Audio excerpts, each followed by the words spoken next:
What's up, everybody? Welcome back to Untitled Gaming Channel. My name is AJ Gels. How y'all doing? It is time once again. It's that time of year. It is E3. We have the first press conference set up here. This is the EA conference. I know I'm super late. I apologize about that. It wouldn't be E3 if I wasn't having some technical difficulties. I forgot to change a setting on my PC to start recording when the stream first went live. Then in the time after, when I was waiting for the stream to end to then do the video, which this thing went on for 3.5 hours. At the very end, they do a whole bunch of FIFA, and I was waiting for that to end. Then after that, I went to play BattleTech, and what do you know? My recording got messed up for that. Then I went out, ate, had a nap. So, either way, we're going to kick things off. I'm going to try and do every other conference after this one live. I don't know anything that's been shown for this conference. I do know that Battlefield 5 is there, and I know that Anthem is there. Now, anything else? I'm trying to think what else I would expect. This being EA, I'm gonna guess there's gonna be Battlefront stuff, just because their opening sizzle reel showed Star Wars in it, so we might be getting some Battlefront 2 DLCs, probably to coincide with the Star Wars movies. There's that. Definitely we're going to be getting Madden and FIFA. I mean, I'm gonna guess we're gonna get the third season of The Journey for Alex Hunter at the end of last season. He finished at the end of last season. You know, he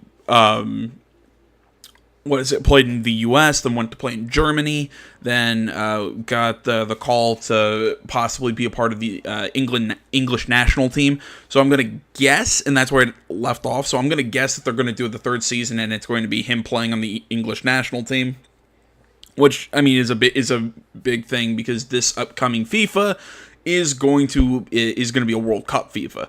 So I think that's a pretty safe bet. As far as Madden goes, I don't know if we're going to see a Season 2 of The Long Shot and play as Devin Wade in his first season in the NFL. I don't know. Maybe not.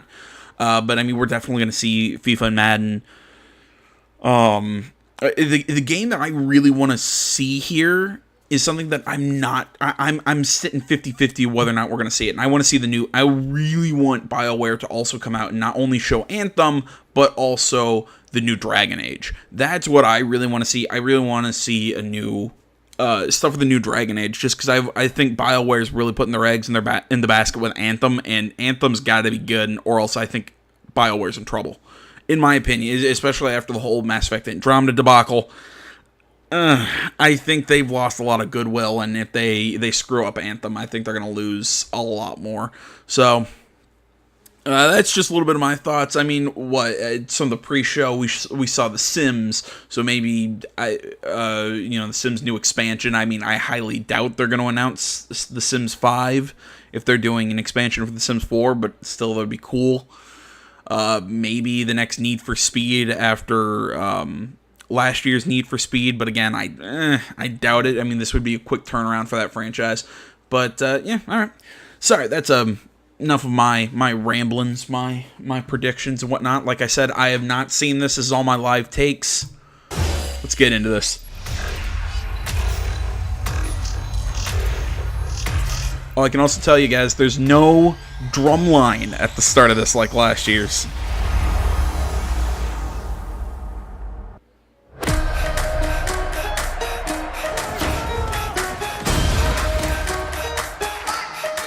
Oh, I always forget the NBA Live games.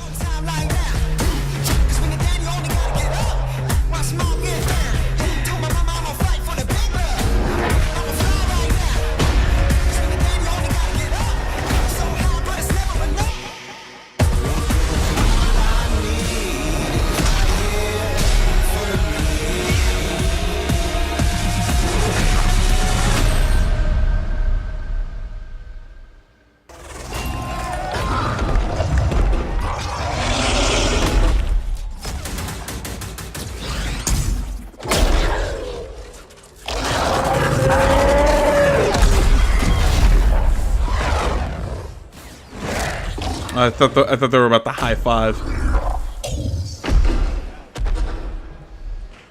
Oh my gosh, how cool was that? So that was Anthem.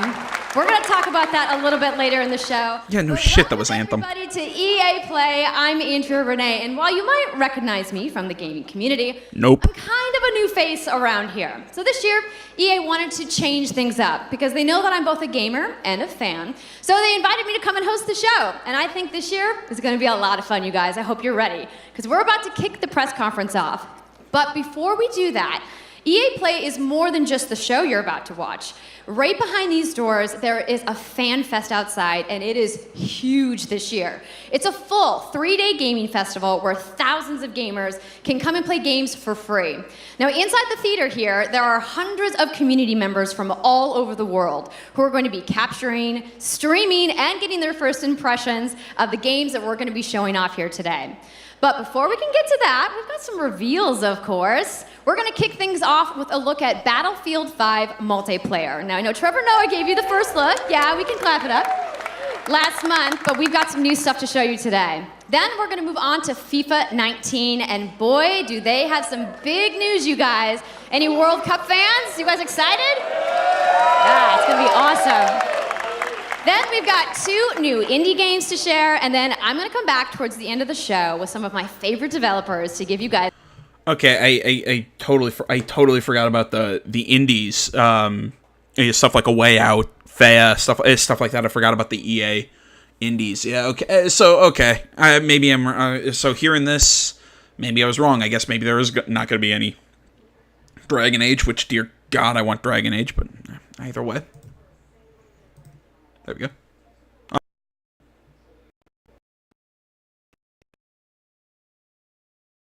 As a nice look at Anthem. And of course, yeah, we got the woos for Anthem. I'm into it. You want to do this with me? I think there's almost like a half-hour showing of Anthem at the very end. So I told you all the secrets at once, right? Well, give him a break. He needs to just enjoy the show. So without further ado, let's get things started. Come on, stop trying to be cute. Show the games. There you go.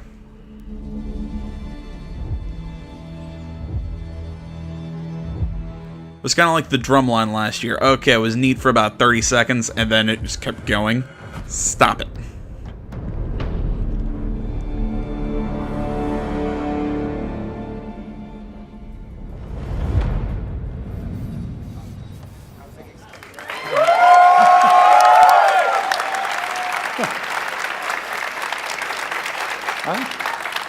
Right, it's time to kick this thing off. It's been 2 weeks since the reveal of Battlefield 5. And you know what? It's been exciting, there's been a lot of speculation, and so many brilliant remixes of a reveal trailer. But there's also been lots and lots of questions from the community. And we've heard you want to see more gameplay innovations. You want to know how customization actually works, and you want to know more about our take on the Second World War. So today, we'll show you more gameplay and why this is the deepest and most immersive Battlefield yet. It certainly is. Why did Trevor Noah do the reveal for Dive this? and smash through windows to surprise your Whatever. enemies. Where previously defenses were stationary, you will now be able to move these weapons around on the battlefield and gain advantages. Cool. And our renowned destruction system is back and more impactful than ever. So, well, you can't really hide from those pesky tanks anymore as they come chasing you for you, as they rip through those buildings. And you will now be able to customize your soldiers, your vehicles, and your weapons, not only for the gameplay, but for the looks, as part of our portrayal of the Second World War. And that's just the tip of the iceberg in Battlefield 5. You're going to see a lot more of our new gameplay systems here at EA Play from our community. So let's talk about our single player in War Stories. Yes, let's do that. So we want to tell you about those untold stories that got us excited to start with on this game. It's about what you will see is really those moments of human heroism. It is about witnessing the war through the eyes of the men and the women who shaped the world forever. Real and relatable people facing the brutality of war. We started off by an exclusive look at the Nordlys war story, over at the Xbox briefing tomorrow. Thanks, Lasse. Something not to miss tomorrow. So, our launch in October is just the beginning. You will all go on an expanding journey through the Second World War. No loot boxes, no premium packs. Okay, I've been very open about this. I find it absolutely ridiculous that everybody has to start yelling that no loot boxes, and that's news now. But I've gone on record. I think I talked about this when Battlefield 5 first got announced. I think those war stories, it's going to be how, there was the Arabian campaign, there was the Australian guy in the Middle East, and then there was the English tank driver, and there was the pilot, and all that stuff. I have a very strong feeling that this year's Battlefield, they're going to do something very similar to that, as opposed to doing what Call of Duty WW2 did, where it's like, here's our one campaign with our one character in this one squad, and you get to know all these guys. They're going with here's 3, 4, 5 shorter, smaller, more self-contained narratives.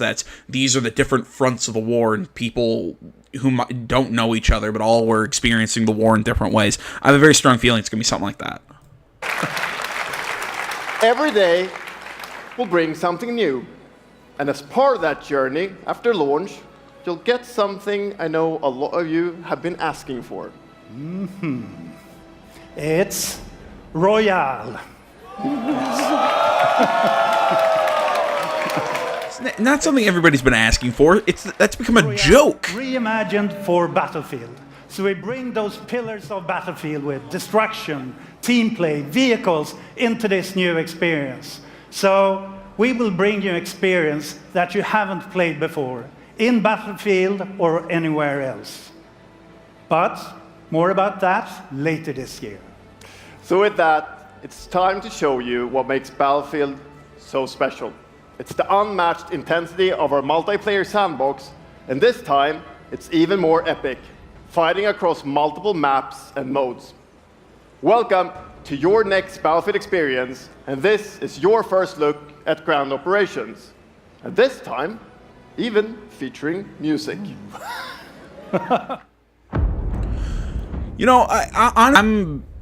This is one of the few times I'm going to say this.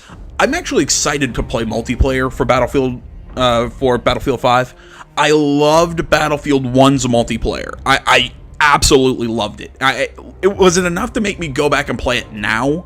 Probably not. But at the time, I actually had a whole hell of a lot of fun. Those were not annoying multiplayer trophies to get. They were super fun. It was a great multiplayer. I loved the big maps and the squads and the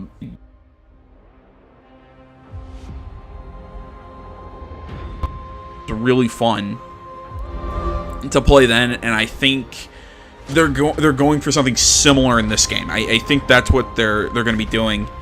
And when it was the ground operations, there was like a mission based multiplayer where one side was attacking and one side was defending certain objectives. It was I think it's gonna be something like that. I can't remember the name of the mode in Battlefield 1, but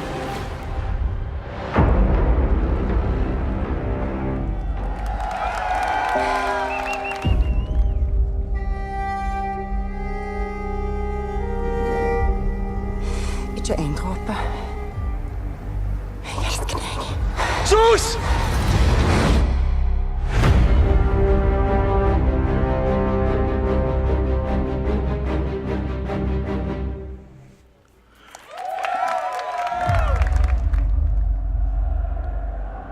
all right, straight into FIFA. I was expecting to see actual gameplay. That's interesting. I was expecting to see like an actual small version of a multiplayer battle. They're not doing that this year. I guess they're saving it up. They're saving up as much gameplay for Anthem. It's like I said at the beginning. I think Anthem is going to be a really big launch. For not only for BioWare, but for EA. I mean, I think EA's pissed a lot of people off. I mean, that's been happening. I mean, there's a reason EA has not a lot of goodwill with people, But, I mean, EA this last year, I think, really pissed a lot of people off, especially if anybody remembers, it was a little bit after the Andromeda launch when I think it was Soderlund came out. There was a bunch of articles written about this, and Soderlund, I think, said something along the lines of, he basically blamed gamers for the poor reception of Mass Effect Andromeda, when not the fact that, look, they made a substandard. Again, I keep going on record saying that game was not as bad as it was, and I keep saying a subpar game. No, you made a subpar Mass Effect game. You made a good game, an okay game. I still say 7 out of 10, my score. Yeah, I still don't think Anthem is the way to go with that. It's still my opinion, man. Tell me if you think I'm wrong, but... Até mesmo nos momentos mais difíceis, tu tens de continuar a acreditar. Esta é a tua oportunidade de te mostrares ao mundo. Tu és um campeão.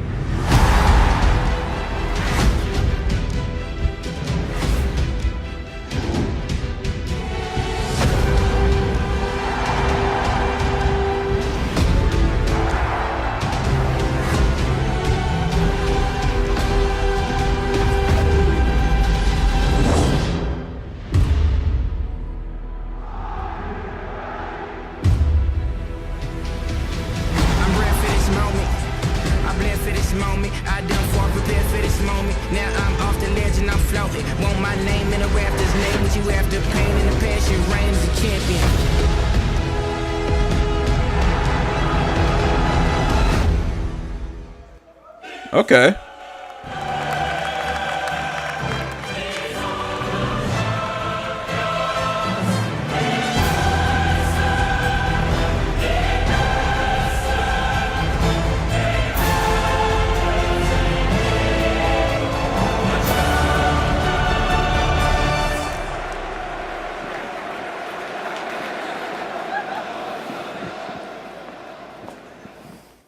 Supposed to be really cool. That's the UEFA Champions League, the pinnacle of club football, where the world's best clubs compete and icons of the game like Gerrard and Cruyff cemented their legacies. The world's biggest league joins the world's game. And a special thanks to the legendary Hans Zimmer and LA's own Vince Staples for collaborating with us on the trailer. And I really love the trailer because it captures our epic vision for how the Champions League comes to life in FIFA 19. And Lena's going to tell you a little bit more about that. As Aaron said, the UEFA Champions League is an amazing addition for the game. It's where football's biggest heroes like Ronaldo and Neymar clash every year. And it's the place where champions rise. And you've been asking for this for a long time, and we are thrilled that it's here. And that's why we're bringing the Champions League across the game. There'll be an authentic Champions League tournament mode. Your club will chase this trophy in career mode. Alex Hunter will pursue Champions League glory in your story mode, The Journey, and in FIFA Ultimate Team, there'll be live and authentic Champions League content.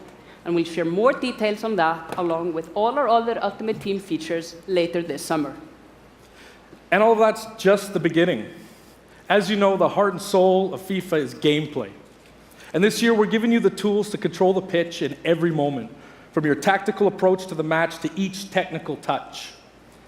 And we know how passionate you are about gameplay, so we've worked hard to shape and refine our vision for FIFA 19 with input from our community.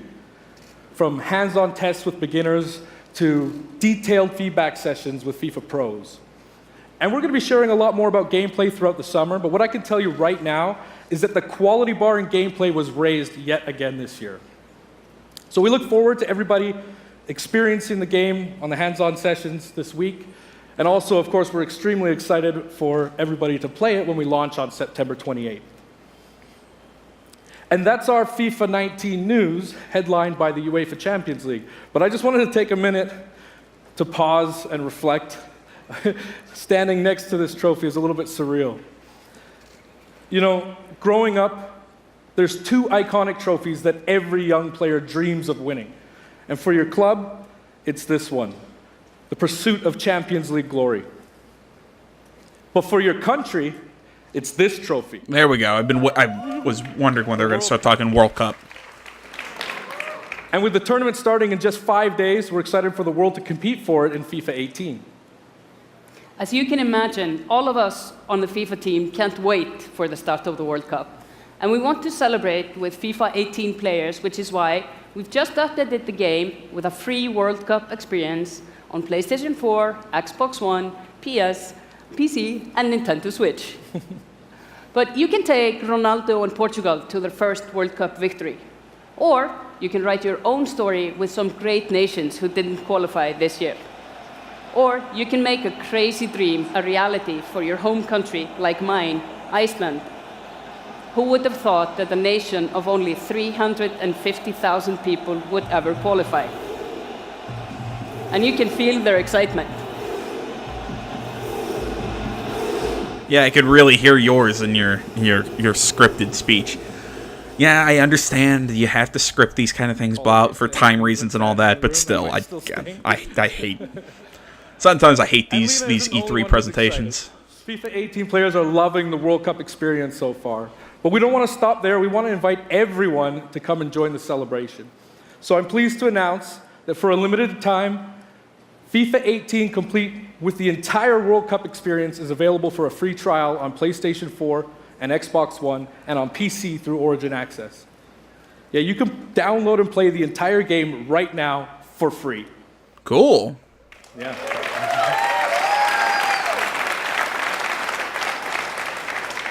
So to kick off the trial, we've got some of the world's biggest creators who are going to be playing live at the end of the show, representing their nations in a little mini World Cup tournament. And this summer will bring so much more for FIFA fans.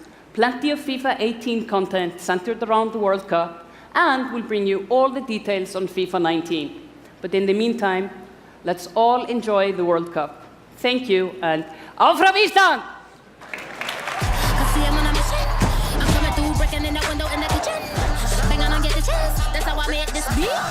All right, I'll chime in here. I mean, really, what else is there to say? I mean, it's FIFA. It's always with the sports games. There's not really a lot we can glean from these trailers. I mean, okay, it looks cooler. Maybe we can do more stuff with our footwork and whatnot in the games. But really, there's not a whole lot of new content that I really have to say about this. I mean, I'm gonna buy it. I like the past couple of FIFAs. So who knows? I'll probably enjoy this next one. I'm really interested to see what the World Cup's, how career mode and everything's going to play out. I mean, last year's addition to career mode, where you actually have contract negotiations like in an office, was really interesting. Except it was really odd because there was no voice acting. But I'll be interested to see what they pull off for next year. And there's one last thing. I mean, we even got confirmation. I mean, not like it was going to be. It was not going to happen. But they just announced the World Cup. Not the World Cup. The Journey with Alex Hunter. I mean, obviously it was going to happen. So it was nice that we have like official confirmation of that and everything. But yeah, I'm excited. I really don't have anything to kind of break apart or piece out in that. So this is the other reason why I'm never a big fan of the EA conference. I sometimes feel like I really don't have anything to say. These games are just meh. Or it's just they're kind of like, well, here's this. Well, okay, you didn't give me any specific details to break down. Good morning. EA Sports. So I'm drinking. FIFA 19. You know, the FIFA community never rests. 20 million people from 60 countries playing in competitive leagues this year. Well, the FIFA team never rests either, bringing the Champions League and the World Cup and so much other greatness to FIFA this year. We can't wait for you to experience it all. We've got so much to do here today, but I want to welcome you to EA Play. It's our third EA Play and our second one in Hollywood, and we couldn't be more excited to have you with us to share all the games that we have to show you. We've got lots to do, but before we move on, I'd like to share just a couple of things. The greatest disruption to the consumption of entertainment media in the last 5 years is the combination of streaming plus subscription. As consumers, watching movies, watching TV, listening to music, reading books has never been easier. And we believe that disruption is going to have a profound impact on our industry in the next few years. And so over the last couple of weeks, you will have seen that we announced a new team from Israel has joined Electronic Arts to help our investment to extend our thinking and extend our pioneering into this cloud gaming world. For many people, that's going to mean extending the experiences they already play on our partner platforms. For others, it's going to mean new games and new modalities of play across a whole variety of platforms. But for everyone, it's going to mean playing games anywhere, anytime. So this week, we've got a tech demo running. All of our games streaming in HD from the cloud to multiple devices that you'll be able to try out for yourselves. Interesting. Now, it's not quite ready for full market prime time yet, but it is a promise of what we hope to bring you in the future. The second part of that, of course, is subscription. And we started subscription a number of years ago, and many millions of you have signed up and experienced the joy of being able to have full access to a great catalog of games. Today, we're announcing Origin Access Premier. So 3 things you need to know about it.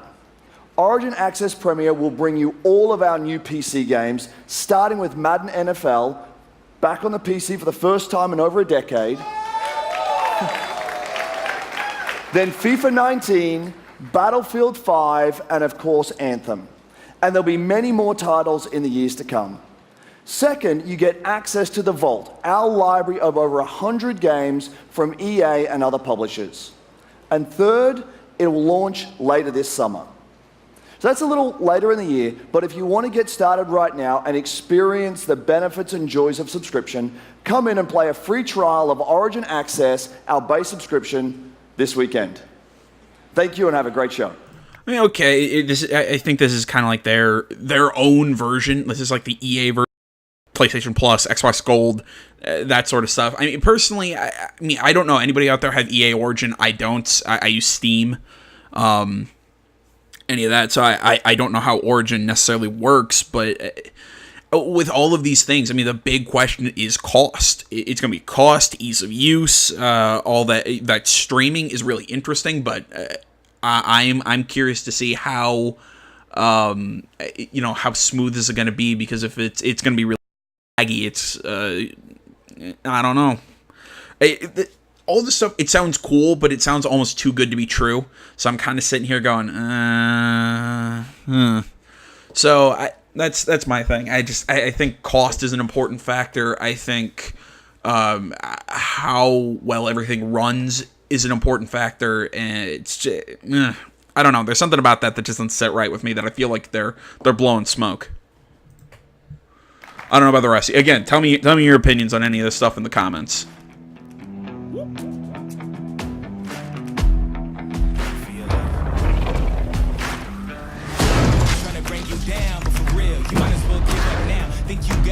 But I don't see how. Got a real tight grip when I hold that crown. My life been good and bad and all around. The more things I lost, the more I found. Came here ready to fight on this night. You better just run for your life.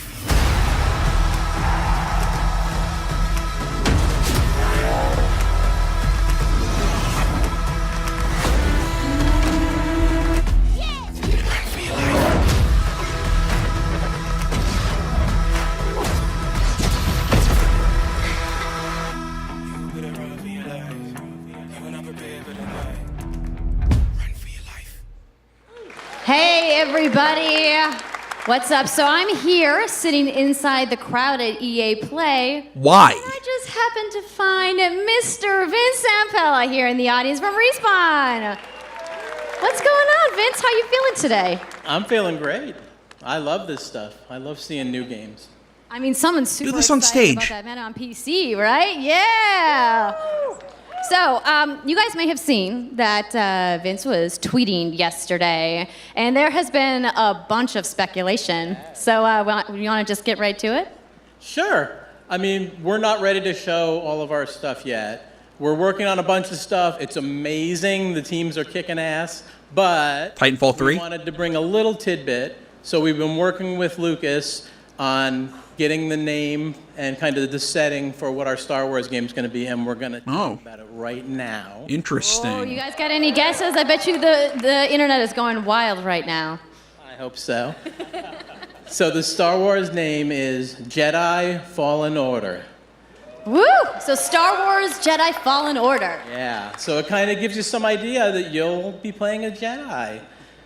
So does that mean I get to like hold a lightsaber?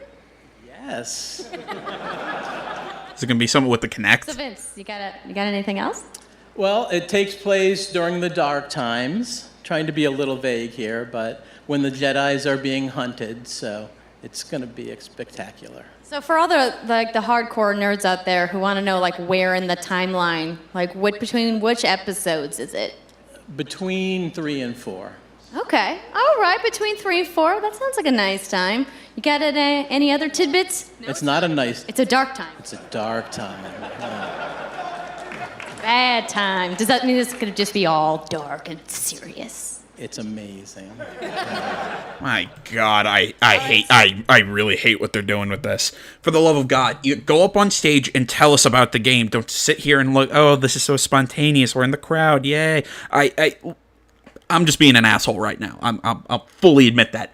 But this is my thing with all the Star Wars games. I think the one that I was most interested in was the Amy Hennig one. I think that one got canned. I don't know. I'm so curious to see what they're gonna do with this. Just because I'm not sure how EA is gonna, if they're. From what I remember, again, from a lot of stuff from a couple weeks ago, EA has no interest in launching single-player only games, and I do not want another multiplayer Star Wars. I just don't want to see it. Ugh, and just get on to the next game. So I think people are now anxiously want to know, like, when can we play the game? It will be holiday of next year, 2019, not this year. So, sorry to dash any hopes. No. But now that we know, we can set expectations. We're all going to be amped up, and hopefully we'll hear more from you maybe next year. Oh, yeah. Well, Vince, it was great to see you. Thanks for stopping by the show today. We do have a little bit more news on Star Wars, so I'm going to toss it over to Dennis.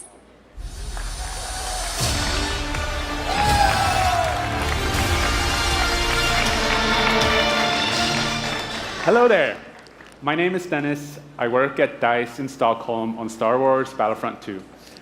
I'm really happy and excited to be here today, so thank you so much for hanging out with me for a little bit. So we launched our game in November of last year, and clearly we didn't get it quite right. So instead of coming out of the gate sprinting like we really wanted to, we had to take a step back and make sure that we were delivering the game that our players really wanted. No. What they really want, you had to fix it. Again, like I said earlier, this is me being an asshole. It's not what happened. Look, I'm not even mad about the loot boxes. Again, I've gone on record saying this. It wasn't the loot boxes that hurt the game. It was how ungodly unbalanced it was. It had nothing to do with the how many loot boxes you got or purchased outside the game, because I didn't purchase any, and I've known other people who've and had really easy goings in the game. It came down to which drops you got. So it didn't matter your level or anything. It just literally mattered how lucky you are with your loot box drops. That was all that mattered. So basically, you could just get completely screwed over and just get wiped out by other people without those loot boxes. It was horribly unbalanced. So basically, what you're saying is you had to come back and fix your own freaking mistake. So we decided to completely overhaul our progression system and add a bunch of new character cosmetics for players to collect instead. So from there, we added a new hunt mode inspired by the original Battlefront games that I loved personally, starting with the Ewoks on Endor. And thank you. It turned out to be by far the most popular update of the game, and the team loved building Ewok Hunt. So, as you might know, we're currently in our Han Solo season with content from the movie coming next week. It's headlined by the new planet Kessel, a really dangerous place, and it features the return of one of our favorite modes, Extraction. So looking forward a little bit, this summer we will be introducing a new squad system to the game, which will allow you to team up much easier and play with your friends. We're also adding a new Starfighter mode focused around dogfighting with your hero ships. And looking ahead a little bit more, we will also be delivering a new large-scale multiplayer sandbox experience focused around capturing command posts and attacking and taking out capital ships. Or is there no music to this? We know that you have been asking for new heroes, villains, and planets from a certain era that features a very iconic Star Wars conflict. So I'm excited to confirm that Battlefront 2 this year will be going deep into the Clone Wars.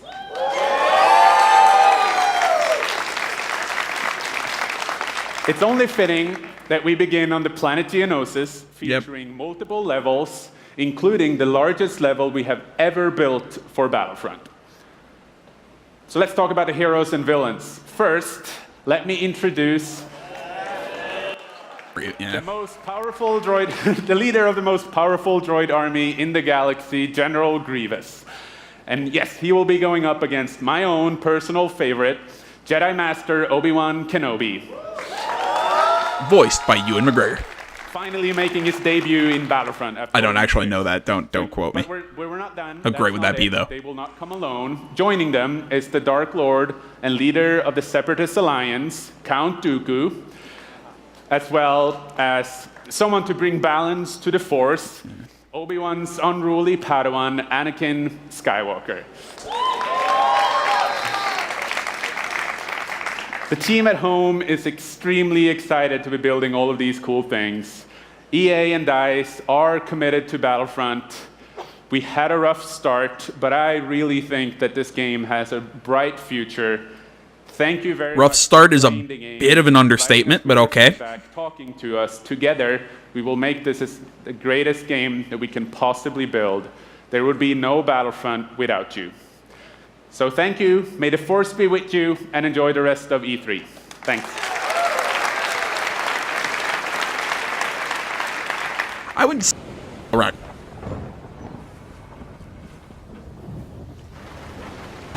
It wasn't even a bad game. It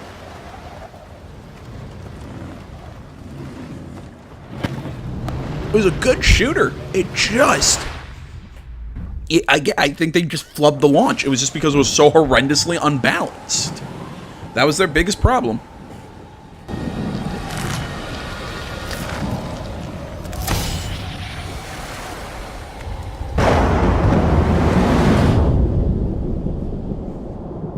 Somebody explain to me why Yarny became such a beloved video game character.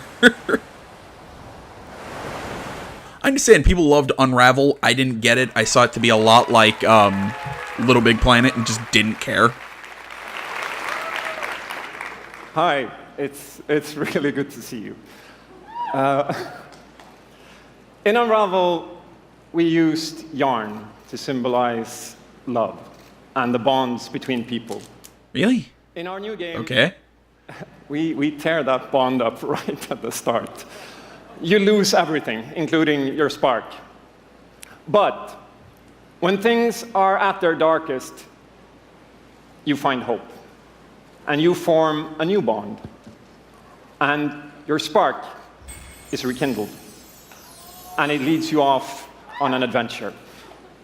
So welcome to Unravel 2. Ha! I get it's a multiplayer joke. It's a game about fresh starts and second chances. These two little souls who refuse to give up and who build something new and beautiful together. And the whole game is inspired by that spirit of optimism and togetherness. You see, it's all made to be played with two characters. You can play it alone, or you can play it in co-op with a friend, but there's always two characters there, sharing one yarn and working together to get through this adventure. This game... Wait a minute. How does controlling two characters at with one person. How's that work? I mean, is one AI? Go into details on that. It's quite different from the first. It's both friendlier and more challenging, but above all, it's a lot more playful. Who played the first one? I didn't. Somebody explained to me Unravel. I'll show it to you now. So I brought some help. Unraveled. So please welcome Michael to the stage. So I'll produce. No, it is Unravel. Never mind. Somebody explained to me, was there a story or something? I always thought it was kind of like Little Big Planet. We're going to try to show you a little bit of what I'm talking about how you can play the game in co-op with yourself, essentially. Okay.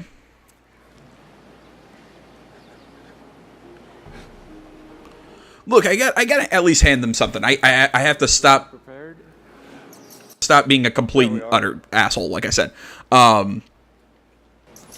Unravel looked really good. When you're playing it by really yourself, beautiful. You can essentially pick up the other character and carry them along through the more fast-paced segments of the game. Interesting.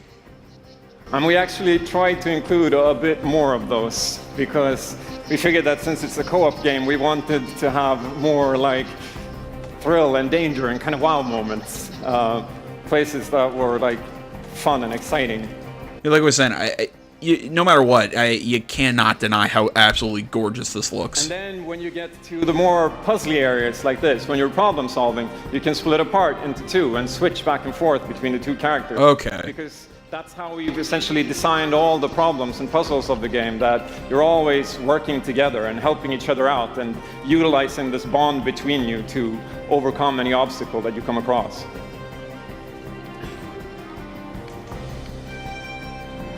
So I guess I'll jump in at this point. Yeah, come join me. So I'm gonna be the red one. Okay. You'll be the blue one. I'll be blue. Okay, so it looks like you can jump in, jump out.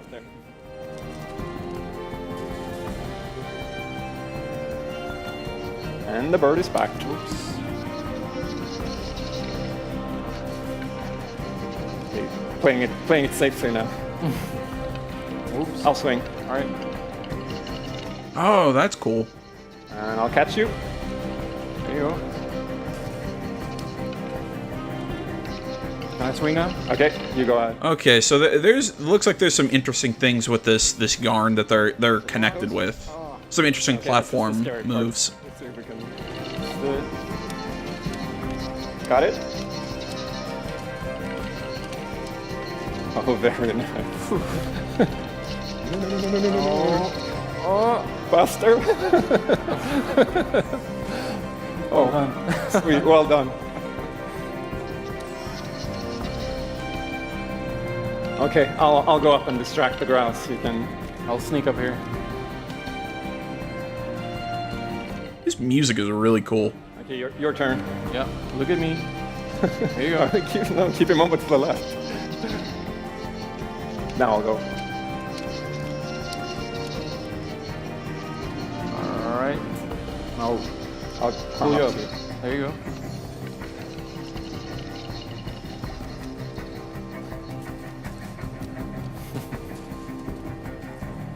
Now we can breathe again. Yeah, finally. Or can we?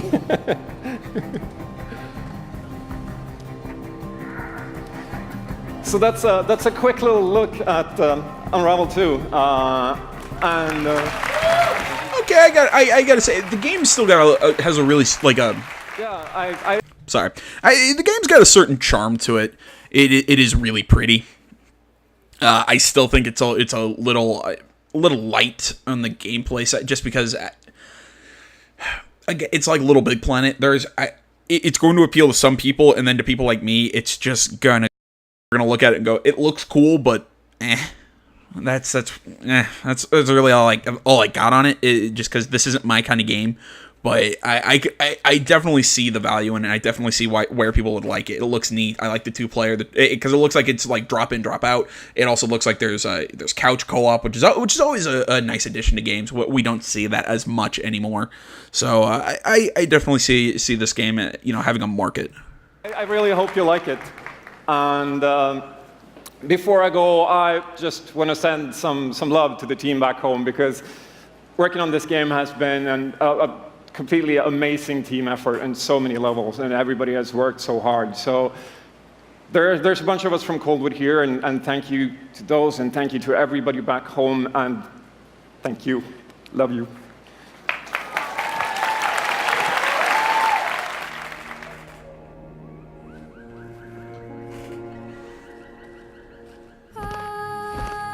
That's depressing. I was hoping that I'm not gonna get this video blocked and have to do a whole lot more editing. Ugh. Aw, they're friends.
Thank you, Martin, and the brilliant team at Coldwood. The Dead heart. is really strong.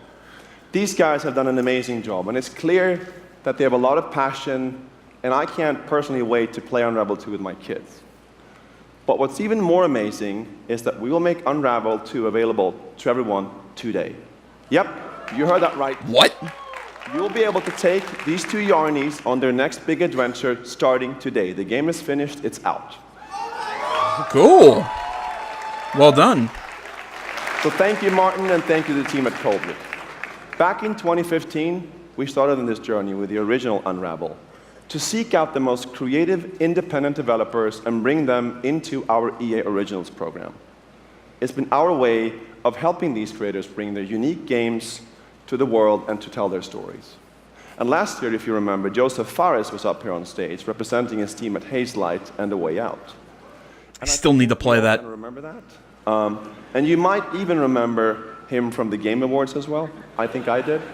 Anyhow, in March, that game caught fire. It's innovative, it's fun, and it's something fresh and new, and you all loved it. We saw over 2 million players in the first 2 weeks. And A Way Out is such a huge success that Joseph and his team are expanding and moving into a new studio. So stories like this drive our industry, and it's why we will continue. Real quick, I'll make this announcement. I am still planning to play A Way Out. I will be playing A Way Out come next after the summer when I get back to my apartment and I get back with some of my friends on campus. We will be playing that, or I'm gonna try and get that played like on campus and together, and because I feel like sitting in the same room playing that on the same mic would be a lot of fun. So that's my plan. To work with independent developers to help them realize their dreams. Which leads us to our next EA Originals title, from a little game studio in Berlin called Joe My Games. See, why no love for Fea? That game was awesome, if you ask me. To how personal this story was. It's one that carries a very powerful and important message, and it's unlike anything we have ever done. So please welcome Connie Gepper to the stage from Joe My Games to tell you more about Sea of Solitude.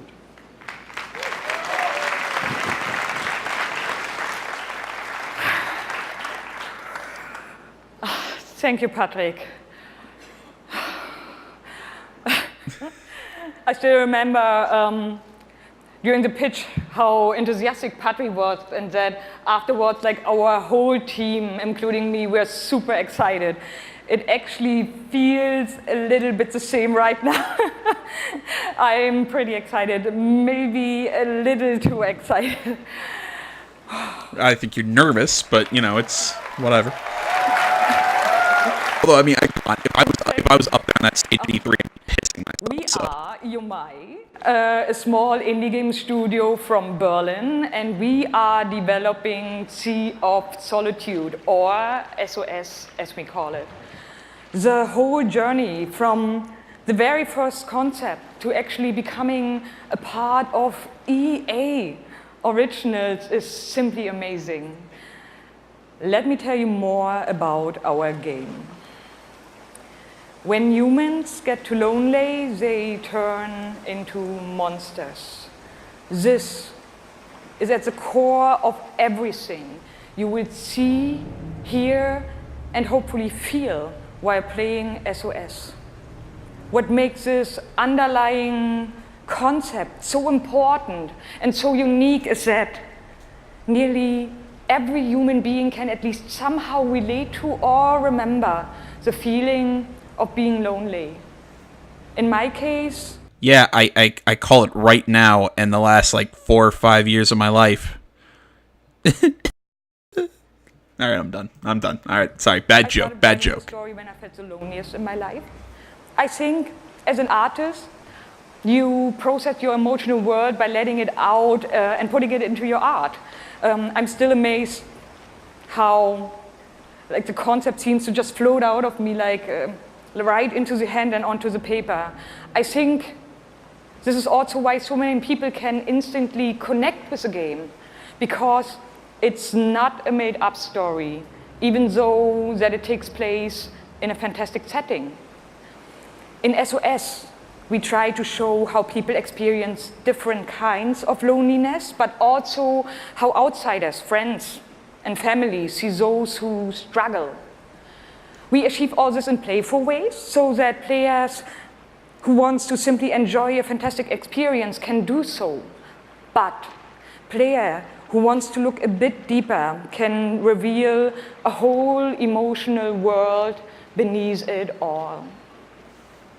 Sea of Solitude is about a young woman named Kay who is suffering from such strong loneliness that her inner feeling, the darkness, the anger, the hopelessness, worthlessness, turns to the outside and she becomes a monster.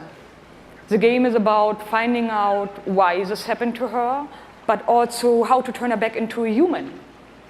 Is love the answer? Because I will vomit. Bring all those emotions into balance. Some needs to become bigger, some would be better off a little smaller, but to embrace even your destructive part or your self-doubt in the same way you embrace your joy or your hope. This is what being human is all about. And that's what our game is all about. Thank you. Is this real?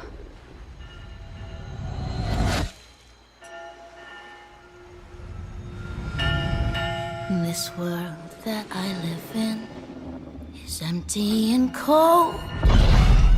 The loneliness cuts me and tortures my soul. Oh, that's creepy.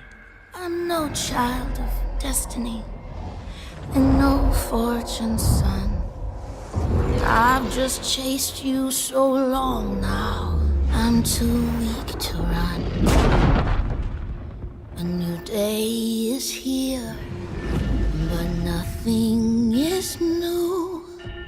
Alone in my room, I tremble for you.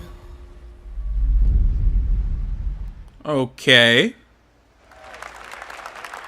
I'm intrigued. Yeah, I'm the one. But I'm not the only one. Yeah, I don't, yeah, I'm intrigued. That's all I can really say about that. And we can put you on an island. Crossover. Gather. Game. And we're balling. Be ready. Because we're coming at you with the squad. Say it how you want. Trust the process. Run as one. Call next. Or be the answer. As long as you hold your course.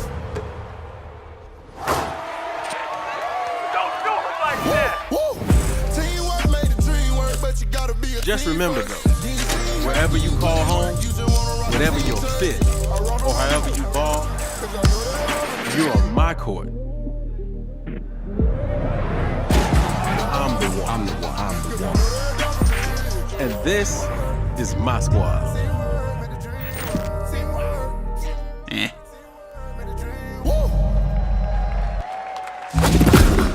I'll say it again. My name's Shay Kivlin, aka Young Kiv. I'm from Seattle, Washington. The only goal of mine is really to win the Madden belt. Kiv's been going after that belt since 2016. At some point, he's going to need to get out of this quarterfinal and claim a major. It's a big night for Young Kiv. He's been stuck at the quarterfinals. And here he is now in his first championship game, looking to accomplish a goal. 3rd and 4, throws it low. T.Y. drops it. That was a phenomenal read, and Trini's got the lead. 40-19. I hate losing way more than I love winning. Oh, we have a incredible matchup. It's a rematch. Better not be the one to doubt it. Touchdown, Kev. Nick, he throws it high, and young Kev is going to be your champion. Can I play you again? You want to get smacked again on TV? Happy face, no! Madden 18 champion. He's finally done it. Blow your mind.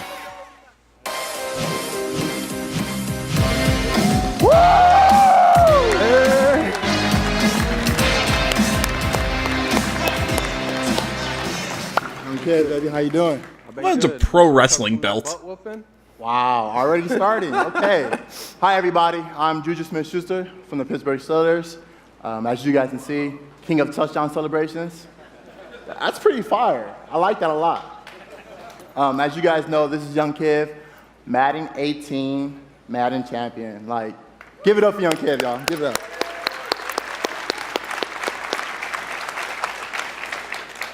Young Kiv, how has it been? You know, your success and your path, you know, to where you're at today. It's I've always been a competitor. When I was in high school, I was playing baseball. I hurt my arm.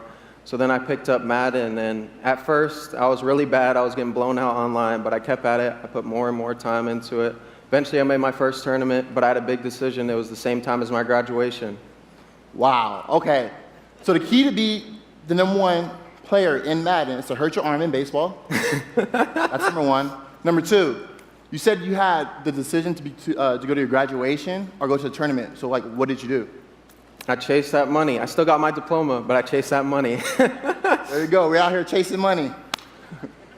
That's awesome. Okay, now the past few years, how has it been for you? I know you had some ups and downs. It's been tough. I've had a lot of devastating losses. I've been so close so many times. I made the final on TV and got blown out by all those losses. It made me gain a lot of mental toughness, and that's how I got this belt. That's awesome. That belt is so amazing. There's a lot of, bling on that belt for you. Well, today, EA Play, first look at the Madden 19 trailer. Super excited. It's going to be so fun. It's lit. I honestly wish I can stay right here and talk to you guys forever, but I'm not going to board you guys. We're going to go out. I'm going to try to take this belt, round 2. So we're out. Have a good day.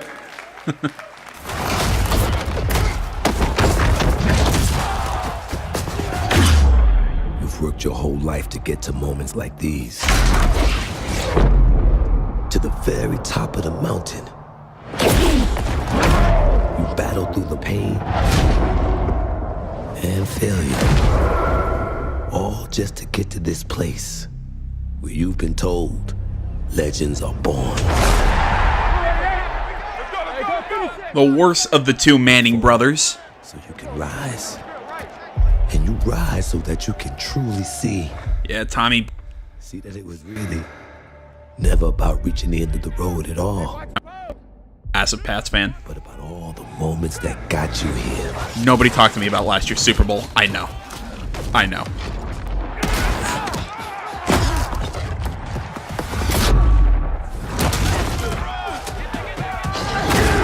So, you were in their position. Would you let the moment define you? Or will you define the moment?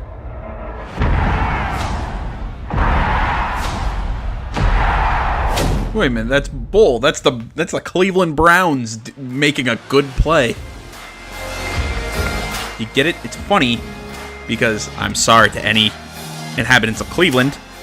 The Browns suck. Hello, ladies ladies and gentlemen. I'm Nathanius, professional shoutcaster, here alongside Redwood Studios General Manager Michael Martinez.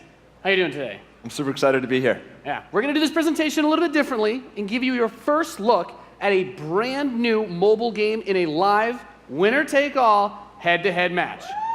Michael, why don't you tell us the rules? Sure thing. The objective is straightforward. Destroy the opponent's base to win. Unit control, super simple. Just tap the destination, unit automatically moves there. The most efficient way to destroy the opponent's base is with this giant nuclear missile in the center of the map. Control the missile by standing on a majority of the control points.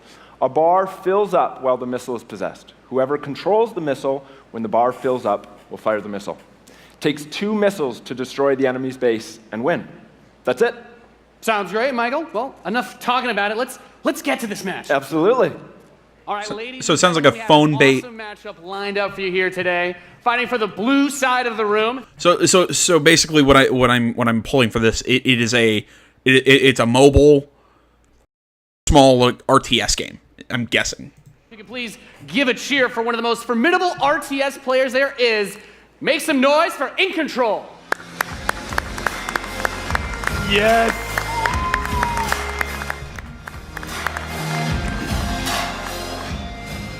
His opponent, fighting for the red side of the room, a competitive mobile gaming phenomenon. Please join me in welcoming to the stage Nick at Night. You know, it's nice to see that they haven't had any major faux pas, like the guy who tried to give the Need for Speed Payback presentation last year, who just lost the teleprompter or something. Oh man, that was bad. Get this thing going. Ready to go. I'm ready to go. Let's do it. All right, let's kick this off. A nice little strategy game for those of you out there. It's a good genre. I'm very excited for this. The players are loading in, and we are ready to the kick match. Here we go. This off as the players' bases have been deployed and the action begins like any strategy game. Economy will be the focus. We have a harvester to start things off. Nothing too crazy yet. Nothing too crazy. Now the infantry is going to come out to hold that top point. Both players, of course, trying to take that position. Nick at Night being able to reach it a little bit first in a strategy game. That flank position that In Control is going for on the top side, also very important as Nick at Night's forces have to circle around the center. Right, let's see if he's able to create a 2-on-1. Is he able to get there? Looks like he's getting there. Here comes GDI with a Rhino. It's going to rip up those infantry. Yeah, going for the anti-infantry. And like any strategy game, the units that you're going to use when you deploy them will have a huge impact. Your micromanagement of your forces and protecting that economy as well. Yep, Nick at Night with some attack bikes in the top. There he is. And In Control placing the turret on the top right side to help cover that Rhino as attack bikes move towards the northwest position. We can see that the missile is beginning to ready and firing that. That takes out half your base. The most important objective on the map is to hold those control zones. Right, and In Control making a lot of progress to that far right side of the match. He's done a great job of holding that down with the turret, and now he's redeploying his vehicles to the south side, bringing out more infantry to deal with the attack bikes. And as that economy ramps up, of course, we're seeing bigger, more powerful units come out. We have there the drill pod coming in the left side to help flank Putting those some flamethrowers. Right, absolutely. Again, those are going to tear through those infantry. Yeah, and In Control brings out his first tank. That's going to be used to try and help push back these smaller forces as he makes his way to the south side. That missile passing halfway now. Both two zones in control of Nick at Night. He will have the missiles. We see it starts to point towards In Control's base. Let's see if In Control can get around to that top corner, able to halt that missile. He does contest the missile, putting it into the yellow position. Yeah, very important, of course. Blocking the pathing of those units is another big factor for this strategy. Holding those locations is so crucial as In Control begins to secure the northwest spot. Another tank's going to come out from Nick at Night to take it out, but now he's bringing out the Pitbull as well to help lock down that north position. This missile is very, very close to firing. Let's see what's going to happen. With another turret, In Control flanks. He takes the top, that missile, and that fires. Wow. And Nick at Night, one shot away from being knocked out here, as the next one will start to ready up in just a moment's time. In Control's very heavy artillery force is doing a great job at taking control of the map. Yep. And we can see as more of Nick and Knight's forces move up towards that north position, those harvesters, of course, very crucial, very important to protect those, as your economy allows you to get these big late game units. The units are going to come out a bit more slowly as you get more of them on the field. But In Control, just spreading his forces out, trying to hold this advantage that he's had so far. Nick at Night is trying to get in there, but there's a great turret placement from In Control, blocking and just ripping through again those infantry. And we see In Control now moving his tank towards this Another drill pod we're seeing with some flame tanks. Yeah, bring in the flank. Of course, those flame guys do amazing damage to the infantry, help to clean that out. Meanwhile, 2 more tanks coming out from Nick at Night to try and secure those positions. He brings out the laser infantry on the south side as well to deal with that tank. Going for counters, trying to scout out and see what your opponent is doing and make the proper response is so important in strategy. Absolutely. Nick at Night cruising around, thinking about harassing those harvesters, coming around the far side for those rhinos. Looks like he's really pressing it. And we see that missile is starting to get close to firing with 3 zones in control for Nick and Knight, looking to set things back the other way. In Control trying to rally his forces around. He doesn't want to engage with just 1 or 2 units. He wants to move all of them together, create a good flank position, and take over that south. And we're seeing the first mech unit from In Control. This is the Wolverine. Gonna rip, and this is, watch out for this missile. And Nick and Knight's gonna fire that one off and settle for next missile is gonna end it. Next missile wins. Let's see what happens. All right, so far this is neat. I can definitely see this getting a market, making something for EA. I mean, this is a cool idea. I mean, it's a simple art. If In Control can get this in position, he's going to do some serious damage. Sorry about that. It's a simple RTS.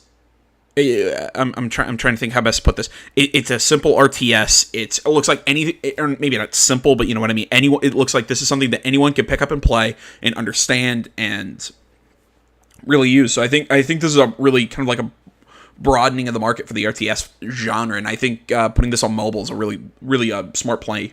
Really play from EA. There we go.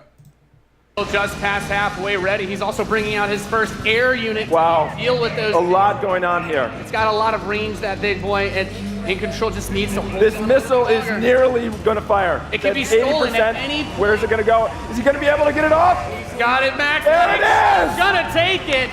Defeating Nick at That Night was legit. Dude, that was epic. Amazing. What a match. Thank you so much. That was awesome. Any thoughts, guys? I just came to make mammoth tanks, so I've done my job. Yeah. Absolutely. That was awesome. We saw a little bit of everything right there. Perfect. Yeah. Let's hear it for Nathanius, Nick at Night, and In Control. Ladies and gentlemen, what you just saw was the worldwide reveal of Command & Conquer Rivals. Rivals reimagines the real-time strategy experience for mobile. We're giving players complete, continuous control of their armies in quick, competitive head-to-head matches that are fueled by skill and strategy. Now, Rivals will be coming to iOS and Android devices, but I'm excited to announce that Android players can play the pre-alpha today.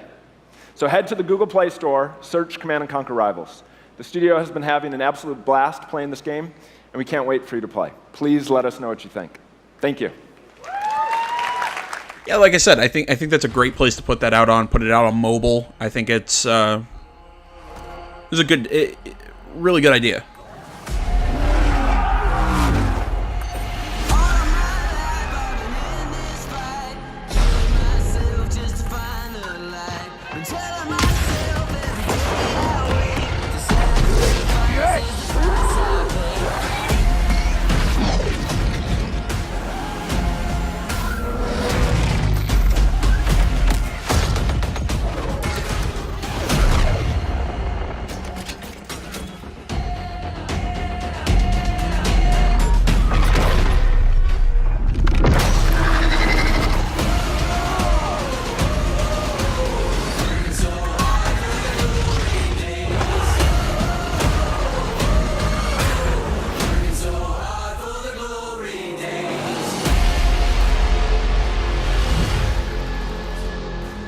It's really interesting to see a mobile game up at E3 for a new generation.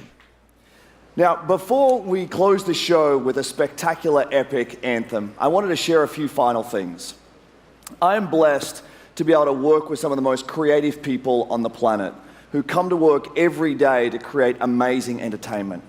And what I can say about all of those teams and what I can say about us is that we are always trying to learn and listen and strive to be better.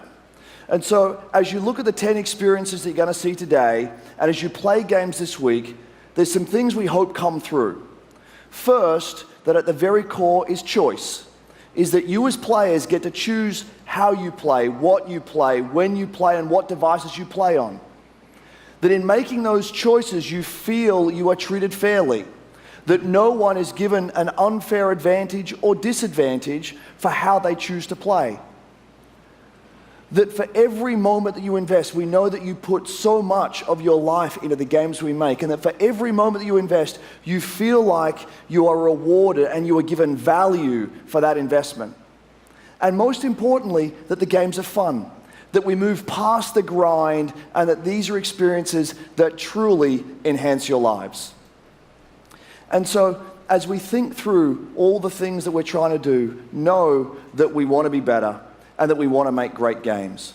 And that as much as we love making games, and as much as you love playing them, there's something that is even greater that we can do together. The power of this community when we come together to do amazing things is profound.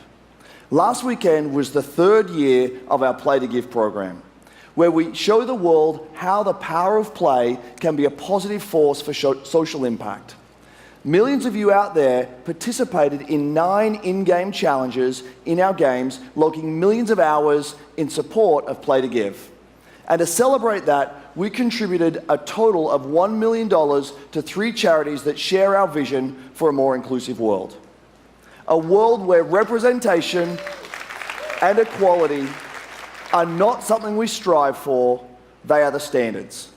And where bullying and exclusion are not an everyday thread. These 3 organizations, the United Nations He for She, PACE's National Bullying Prevention Center, and Ditch the Label, an anti-bullying organization, all are doing great work, and we're proud to support them through Play to Give. And thank you for your support. Thousands of us at EA and millions of you together doing immeasurable good because we love games. Thanks for being with us, and thanks for the incredible privilege of making games for all of you. Now, without further ado, let's take a look at Anthem. All right. Well, no Dragon Age this year, and that depresses me, but... The gods vanished and left our world in chaos. Creating, altering, destroying. The Anthem is all that remains.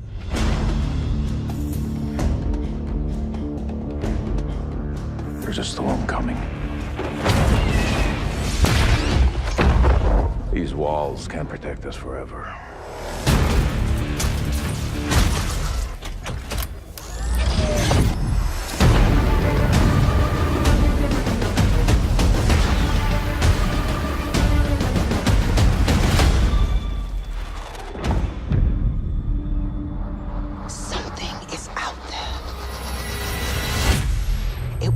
Destroy us all.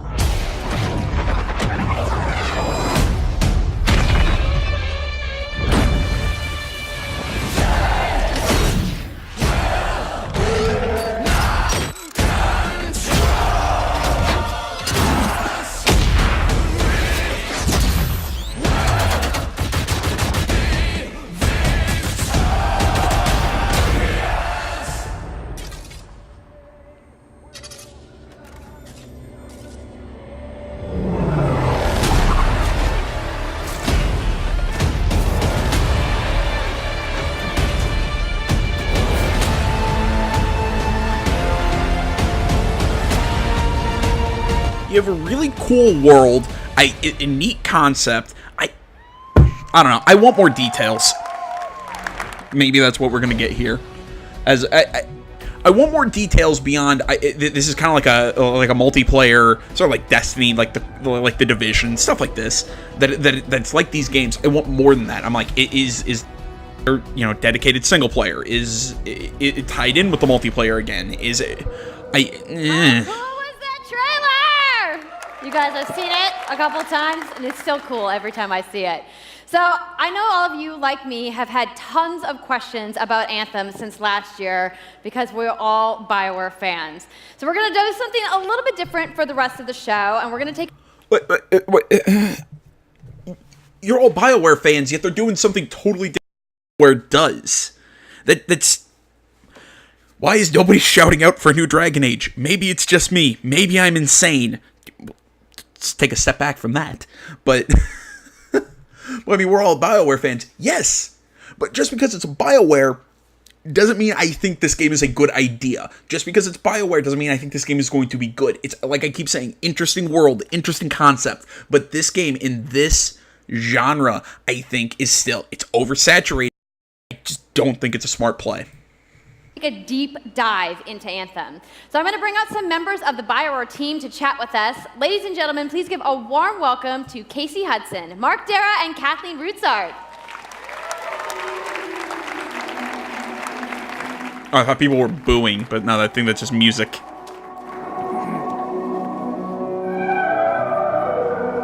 Yeah, it's music. I thought people were booing. Thanks, guys. Thanks for coming out today. Just got a Yeah, little game to show, right?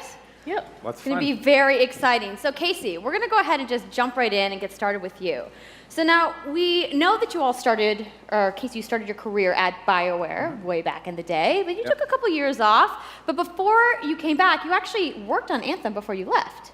Yeah, that's right. So, you know, first of all, it's amazing to be back. It's awesome to be making games for BioWare fans. You know, we have the best fans. So it's been super satisfying to come back to it. And, you know, I just want to be able to continue the legacy of the studio. And that's kind of where it started with Anthem, is just thinking about, you know, what is the evolution of a BioWare game? And we wanted to create a brand new world for people to discover, you know, a whole new world of story and character. But we also wanted to do something that was, you know, more of a dynamic and living world, a game that would change every time you came back and played it. We also wanted to do something where, you know, if you wanted to invite your friends into it, then you could do that as well. So that was really the initial vision of the game, not an MMO, not a multiplayer game with stories sort of bolted on this side, but something new and different, and I think the team has really captured that vision over the years. Your fans really love the stories from Wait, how? How does that work? Everything we've seen from this game, it's so much like The Division, like Destiny, which I'm sorry, is that's how it is. It's a multiplayer or an MMO with story tacked on the side. How is this different? You didn't answer the question. BioWare, but I think we're kind of curious how you're planning to make story work in this shared world. There we go. So a great story for BioWare is really about characters that you can have a connection with, choices you get to make, and feeling like the story is about you. In a lot of multiplayer games, those things get diluted because you're mixing multiplayer and storytelling into the same areas. Now, you can build a solution to that, but you have to really build it into the core of the game. And that's what we've tried to do with... Sorry, I jumped the gun. What we call our world, my story. So when you're out in the open world, the world is really dangerous, and you're focused on your mission.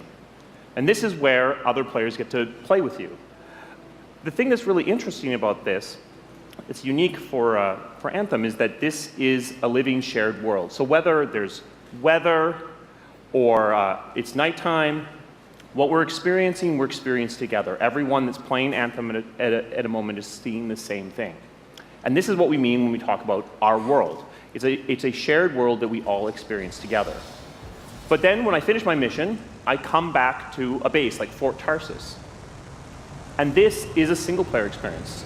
I turn in my rewards, I talk to some characters, I experience the choices of my action.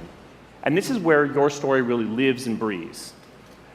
And by doing it this way, we're able to combine that impact and agency of a single-player story with the fun of teaming up with your friends to play co-op in combat. And we're also designing it so that we can add story for years to come. So one of the first things that we hear when, from our community is they want to continue to play in our worlds. When they've finished Mass Effect or Dragon Age, players want more story. And so we've designed Anthem in a way that we can actually add more story for years to come. And it could be any...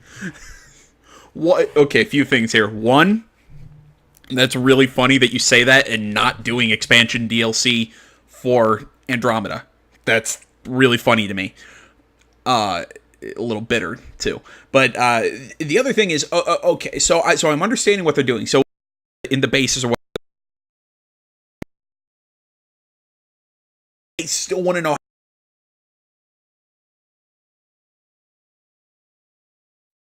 by myself, or maybe I can have a friend or two if I invite them in.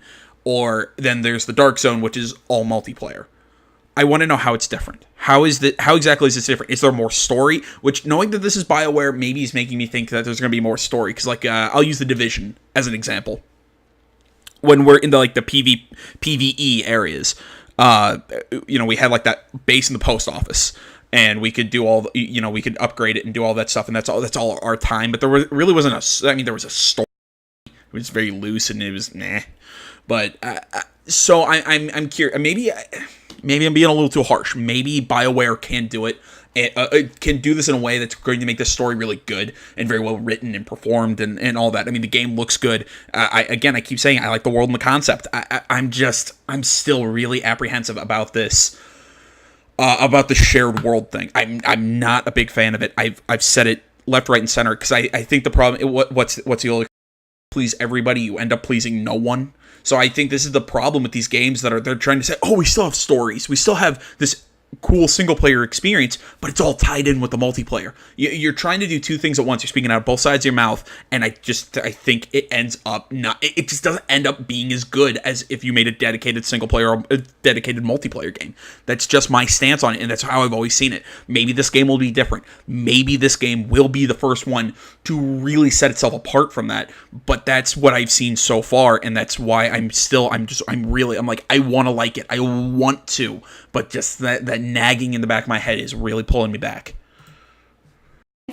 A new moment with a character that you've grown to love, or an event in the world that deepens the lore, or an entirely new storyline and plot.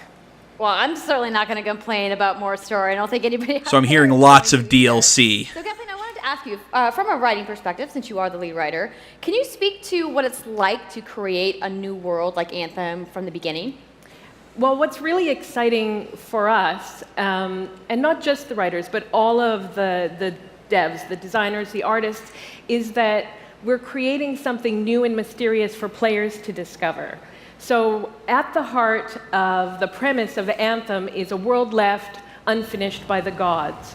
But the gods left behind their massive tools, and those tools are in constant conflict with this unknowable force called the Anthem of Creation. And the chaos of those things pushing against each other means that the world is constantly being reshaped in new and unpredictable ways. Yeah, violent storms, mutated creatures, gigantic monsters.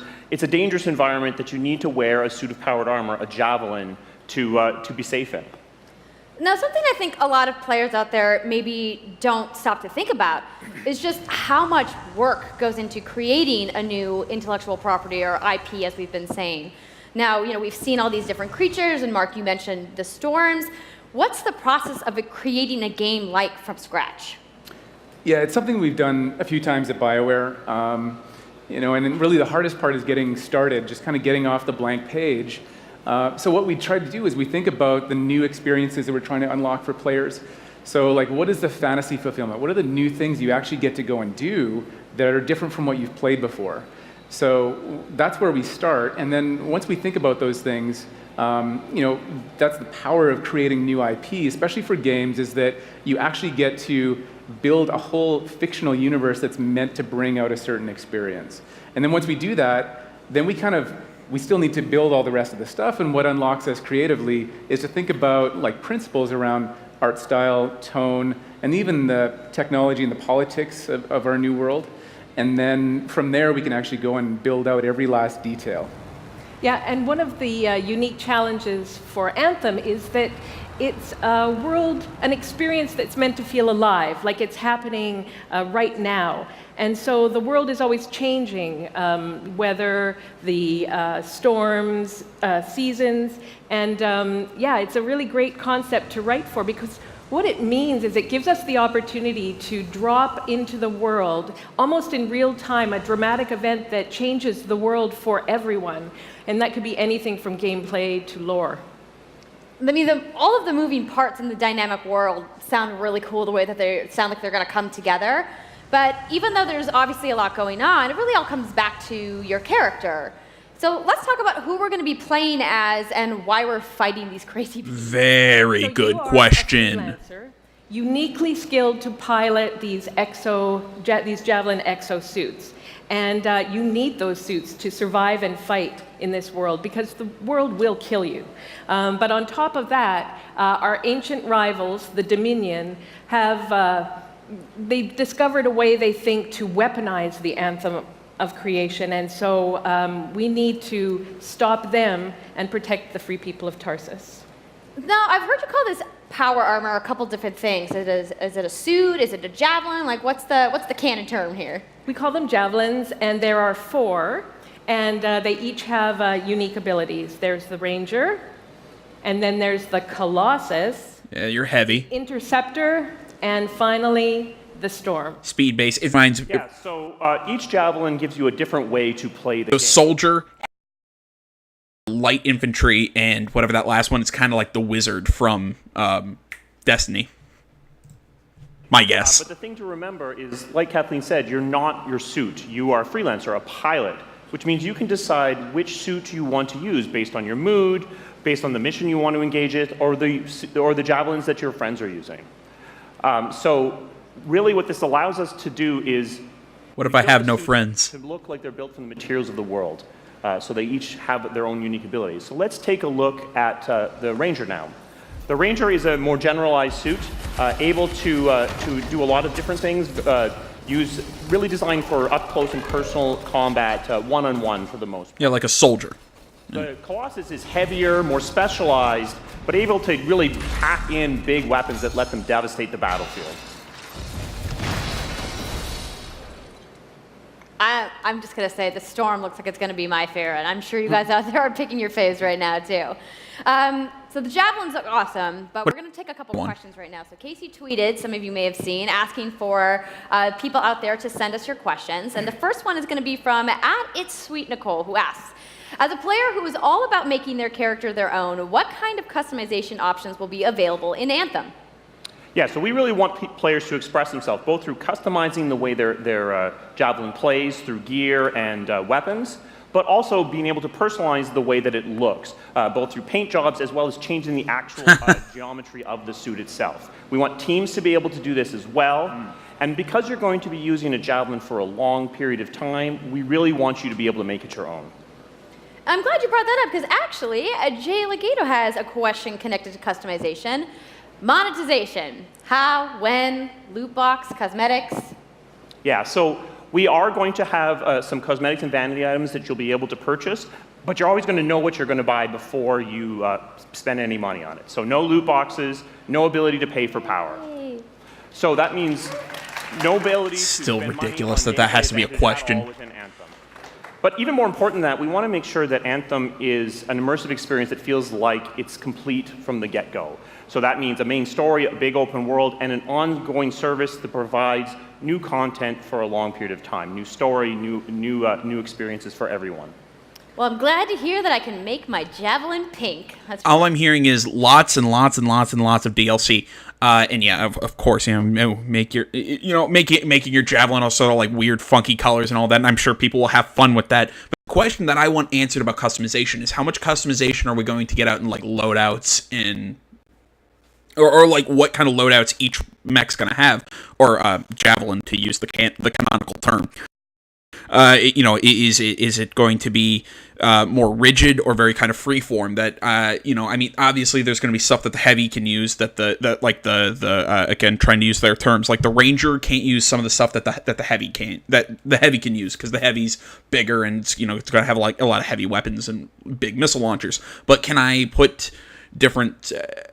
I just want to know what's the range of customization as far as loadout goes, which we're not getting. We're getting all this cosmetic crap that I do not give a shit about. I want to know what's the loadout and the actual gameplay implications of what they're talking about, that they're not going into depth here. Well, I wanted to know, I'm going to be honest. All right, Casey, we talked earlier about this being a co-op experience. So can you tell me a little bit about how the team gameplay in Anthem's going to work? Yeah, it really is about the fun of teaming up as a team of superheroes and working together. So you want to get a few people together of different classes. So I think here we're going to see the Colossus. Just Colossus. I was saying heavy. Sorry. If we can have a look at that. So heavy artillery, being really strong, in melee combat, and then here you've got the Ranger shooting down from above And then they're using combos and special abilities and stuff like that. But what I love is you don't just run around, you're swimming and flying as well.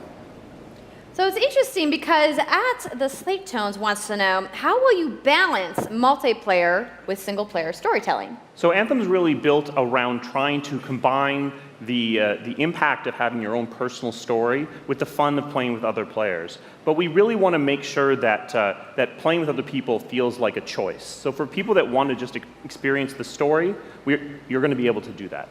Yes. Going into an open world like this by yourself is going to be a little bit more challenging than if the team of 4 people. And we've really tried to balance the co-op experience to be fun, even for people that don't normally engage in this kind of thing. So I really hope. Okay, right there. That was a very, very, very important thing that they put in there, because this, if they do this, they've sold me. They've sold me 100%. I can continue to play this almost entirely in solo. I will take back everything I said. I will take back every reservation I had. I will do that, and we're not going to know until this game comes out how good that's going to be from a single-player perspective. Yes, I understand it's going to be harder, but it's going to be like The Division, where that game was really effing hard to play. The late game was really effing hard to play in solo mode. So I have a very... that's my big question. Is it going to be like Destiny? Because I think Destiny was actually really well set up and really well made that I could play that single-player myself. But The Division got really hard and really annoying in the end game. So that's my question. It's going to be all about balance, and I really like that tone that they're hitting right there. So I'm holding out hope that maybe BioWare is going to surprise me here. I'm slowly becoming unjaded. I want it to be. Like I said, I will take back every negative thing I've said if they can do that right.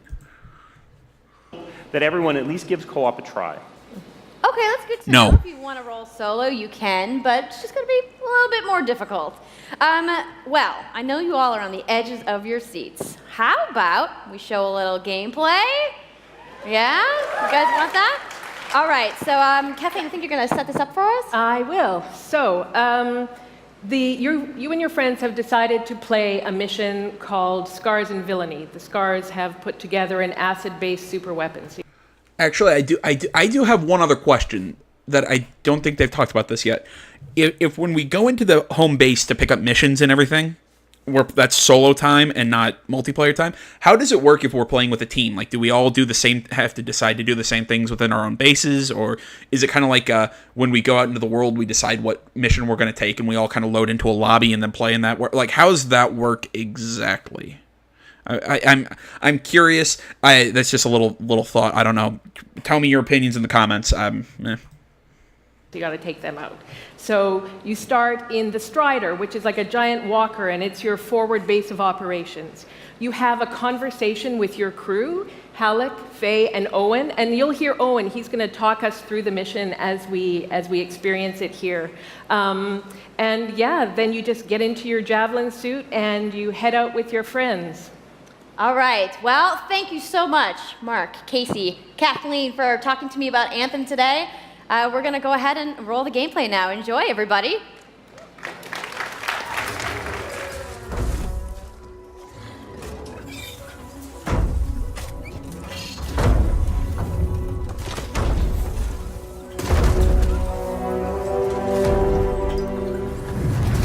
Freelancer, time to get to work. Faye said these bastards made some kind of acid. They're using it as a weapon. So, find where they're making this garbage and shut it all down.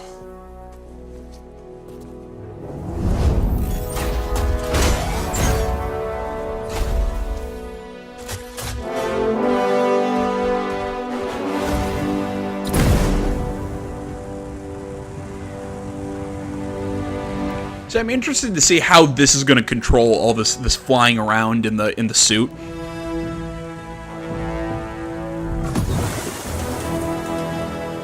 Owen, what's the plan here? Picking up loads of scars nearby. Take a look around the area, but be careful. Okay, so I'm going to guess that when we're out running, yeah, this kind of plays like a normal shooter.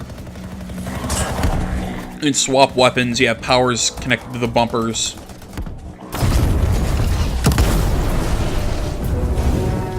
Right. Checking out the Scar Camp some more.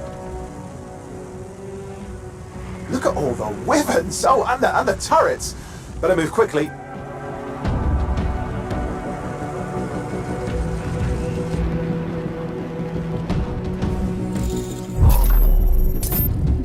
That's cool.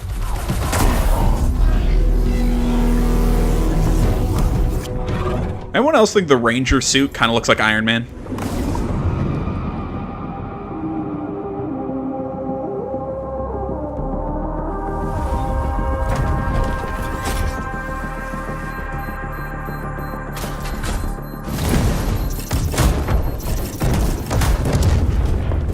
Oh, that's neat. So you can put up that shield and run through to clear those things for your teammates. There's a Shaper relic. Wait, something's odd. Get a closer look, would you? See those radiant pieces of energy? They're echoes from the Anthem of Creation. Loads of scars nearby. Be careful.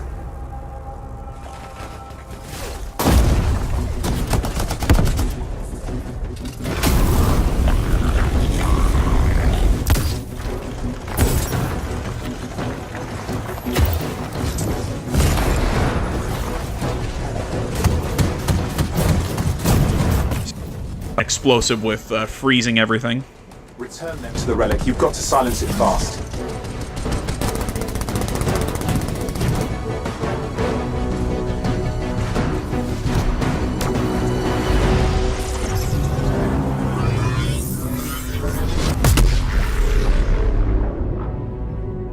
It's gone silent. Disaster averted. Do you think we get a bonus for... Wait, something's happening. What the hell was that? I think that was whatever laid all the eggs around here. The sound came from below your position.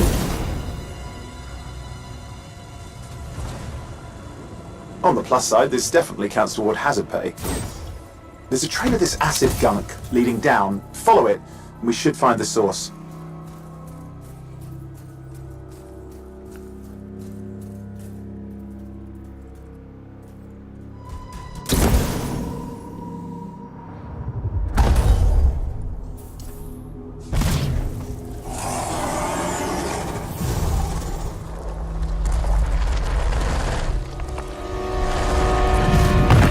Oh, that's cool.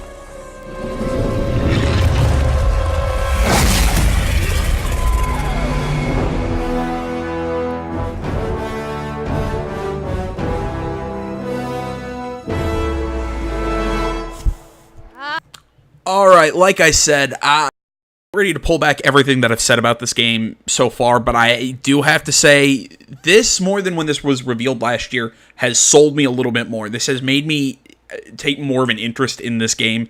Again, I think it's all going to come down to, at least for me, it's all going to come down to how they balance playing solo, playing on my own. I want to know how the balance works. So I think that's going to come down to everything for me, how good the story is, all that stuff, this world that they made.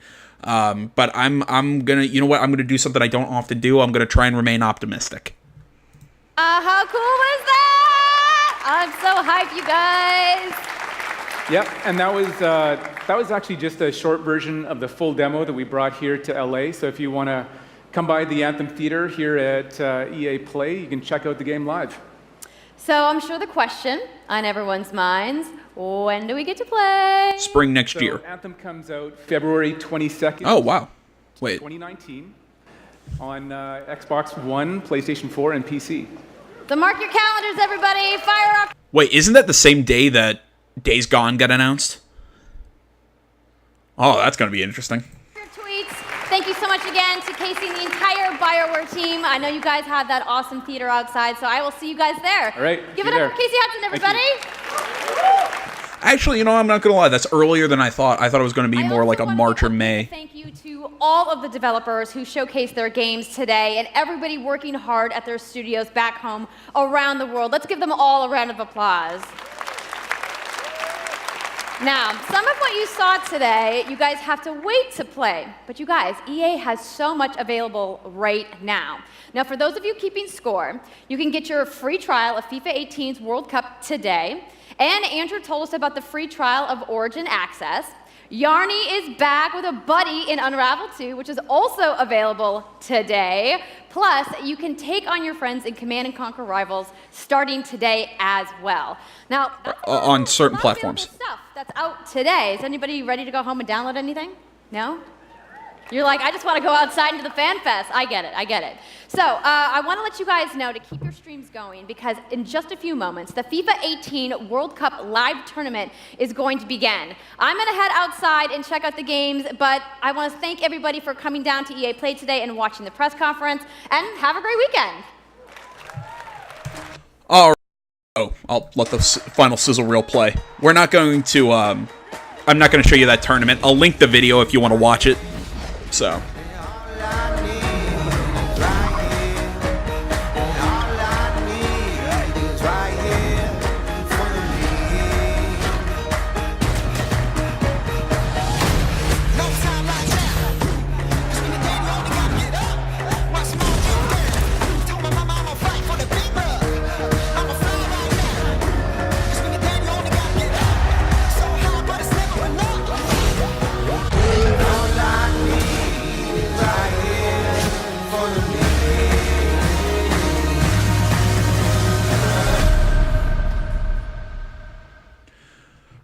Excuse me. All right. Well, that was the EA conference. That's going to open things up. Honestly, not the greatest conference I've ever seen, but I actually have to really give them some credit. I mean, that was really solid. That was a really good conference. Very enjoyable. I still would have liked to see a new Dragon Age, but you know, that's just me. I'm a giant nerd. I really don't have anything beyond that. I mean, I think that like I said, I mean, they kind of sold me on Anthem. Unravel 2 looks interesting for certain people. That that one with the boat, the girl who looked like she was turning into a monster. I can't remember the name of the game. I keep trying to think Sea of Solace, but I don't think that's right. That original game looked Command & Conquer on the phone looked cool. I think that they did a really good job of just showing what they did. I think they kept it simple this year. They didn't try and do too much. I think it was a very solid conference from EA, and I have to give them props for that. Tell me what you thought down in the comments below. Tell me what you're most excited for about this conference. Tomorrow, and I'm going to try and do this actually on streams tomorrow as opposed to just doing it like I did today. And also, for the next couple days, I do plan on having more video content than I did today. I've just been super tired, and I slept most of the day. I don't know why. Tomorrow's conferences, we have the Microsoft, Bethesda, and Devolver Digital conferences. Then on Monday, we have Square Enix, Ubisoft, and Sony. And if anybody wants me to do, I think Nintendo is doing something on Tuesday. If anybody wants me to do that, I'll think about it. Put it in the comments. Thank you so much for watching, everybody. As always, all my social media is in the description. That is Facebook, Twitter, the website, minds.com. Links, all that stuff is in the description, as well as a link to this video. So if you want to come here, you want to watch that FIFA tournament, you want to spin back and watch any of these things, specifically you want to watch the pre-show, anything like that, go to the link in the description. Like I said, tell me anything that you thought about this on social media. Once more, I'll just keep shilling this. Links in the description. Please remember to like, comment if you're not already. Thank you so much for watching, everybody. This is going to be a great E3. I hope you enjoyed the first video, and I will see you tomorrow. Thank you so much for watching. My name is AJ Gels. This is Untitled Gaming Channel. I'm out.